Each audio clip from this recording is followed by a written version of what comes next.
नमस्कार, आप देख रहे हैं इस समय इंडिया नाउ टीवी के साथ। समाजवादी पार्टी के राष्ट्रीय अध्यक्ष अखिलेश यादव के निर्देश पर पूरे प्रदेश में सेक्टर एवं बूथ स्तर ब्लॉक स्तरीय समीक्षा मीटिंग 2022 मिशन विजय रथ की ओर बढ़ते हुए समाजवादी पार्टी की तरफ से यह मीटिंग चलाई जा रही है। इसी कड़ी में ज्ञानपुर विधानसभा सीट से हमारे साथ प्रत्याशी के रूप में यशवंत सिंह यादव उर्फ दरोगा जी मौजूद हैं। तो इस समाजवादी पार्टी की तरफ से उनके क्या विचार हैं, इसी पर जानने की कोशिश करते हैं यशवंत जी से। जी बताइए, आपका हार्दिक हार्दिक स्वागत है इस कार्यक्रम के अंतर्गत। और समाजवादी पार्टी के प्रत्याशी के रूप में हैं तो, और आपके ज्ञानपुर विधानसभा से आपके क्या विचार हैं, लोगों जनता के लिए क्या उम्मीद रखी जाए, इस विषय पर आप बताइए। आज हम लोग यहाँ विधानसभा ज्ञानपुर सेक्टर और बूथ की समीक्षा बैठक में सारे हमारे जितने बूथ प्रभारी हैं, सेक्टर प्रभारी हैं और हमारे विधानसभा अध्यक्ष हैं, उपाध्यक्ष हैं, महासचिव जी हैं और तमाम हमारे शानदार कार्यकर्ता यहाँ मौजूद हैं। उस बैठक में हम लोग पूरी तैयारी 2022 में हमने किया है और गरीब और मजलूमों की सत्ता में वापसी करना है, और ताकि गरीबों की और अमीर हो गरीब हो सबका काम हो, और चाहे शिक्षा का क्षेत्र हो, और जो कि ज्ञानपुर विधानसभा भदोही जनपद का एक 393 विधानसभा है। यहाँ पर भी तमाम कमियां हैं। करीब देश आज़ाद हुए 68 साल 69 साल हो गए, लेकिन जो सुविधा पूरे दुनिया में, देश में और प्रदेश में तमाम डिस्ट्रिक्ट्स में है, तमाम विधानसभा में, लेकिन वो समुचित व्यवस्था ज्ञानपुर विधानसभा में नहीं है। ऐसा कौन सा मसला है जो ज्ञानपुर हमेशा बाहुबली विजय मिश्र की चर्चा का विषय रहता है? वह बहुत बड़ा सवाल ही है कि ऐसा क्या है विधानसभा ज्ञानपुर में जो अभी तक नहीं है। देखिए, सवाल ये है कि जो जनता है वोट करती है। अभी 18% ऐसी जनता है जो कि पैसे और दारू के दम पर लोग चुनाव जीतते हैं, जो कि मात्र जो है 18% वोट लेकर के विधानसभा में पहुंच जाते हैं। 25 साल से ये जो है गुलामी की 393 विधानसभा बिल्कुल गुलाम जैसा महसूस कर रहा था। पहली बार अब न्याय होने जा रहा है। जिसको भी टिकट मिलेगा हम लोग दमदारी से उसको जिताएंगे और सब एकता बना करके विधानसभा 393 से समाजवादी पार्टी का प्रत्याशी जीत के जाएगा।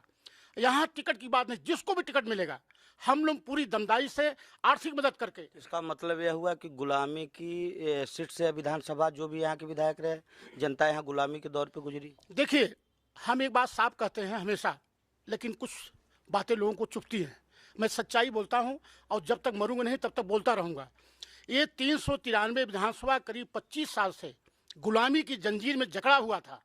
यहाँ जो विधायक थे गुंडा बदमाश मवाली, उन्होंने इस ज्ञानपुर को लूटा, केवल कुछ लोगों को आर्थिक लाभ दे करके, और पूरी गुंडागर्दी के दम पर, पुलिस के दम पर इन्होंने गुलाम बनाया।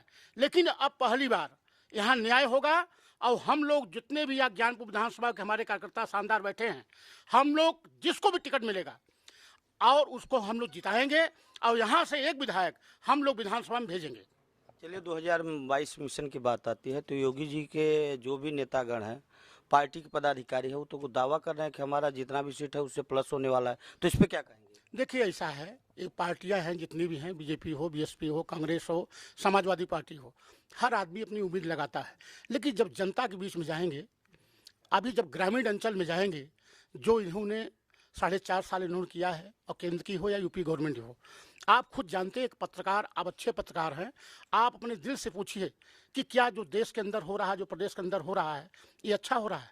आप खुद महसूस, आप भी ये वोटर हैं, कहीं के वोटर हों, लेकिन जब वो जनता के बीच में जाएंगे उनको समझ में आ जाएगा को 300 पाएंगे कि मात्र जो है 90 सीट पाएंगे।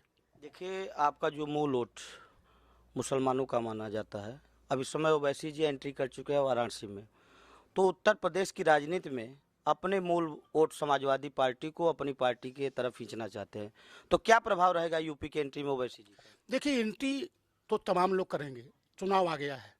4 साल तक जब यहाँ जनता मर रही थी, संघर्ष करने वाली केवल पार्टी समाजवादी पार्टी थी। अब तो तमाम ऐसे हैं बिके हुए जो इस समाज के जो गलत लोग हैं, किसी देश के प्रदेश के अंदर जो भी या देश के अंदर जितने नेता हैं, एक छोटी छोटी पार्टी बना करके जात के नाम पर इसमें एंट्री करेंगे कि चुनाव है 22 का।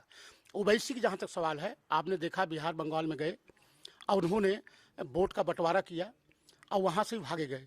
यहाँ विपक्ष का आरोप रहता है समाजवाद नहीं है, परिवारवाद है, जहां एक ही परिवार के कई लोग सांसद हुआ करते हैं, तो इस विषय पर क्या कहेंगे? नहीं, ऐसा कुछ नहीं है।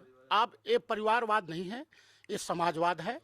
और राष्ट्रीय अध्यक्ष अखिलेश जी की जाति उनकी क्या है? विकास है। केवल उनकी जाति विकास है, उनका नाम अखिलेश है और कोई। ये दूसरा प्रश्न, अगले चुनाव में जैसा कि बुआ बबुआ एक साथ चुनाव लड़े थे, तो इस चुनाव में बहन जी का क्या रोल हो सकता है? देखिए, यहाँ बुआ बबुआ कोई मतलब नहीं है। समाजवाद का मतलब है सारे समाज को लेकर के ये समाजवादी पार्टी चलती है, लोहिया और अम्बेडकर की विचारधारा को लेकर के। और उसी विचारधारा में इस बार हम लोग 2022 में गवर्नमेंट बनाएंगे। अब गरीब जनता पूरी एक साथ में है, अमीर भी हैं, गरीब भी हैं, सारे लोग एक साथ इसमें हैं। कम से कम या मान लीजिए 49% वोट के साथ हम लोग गवर्नमेंट बनाएंगे।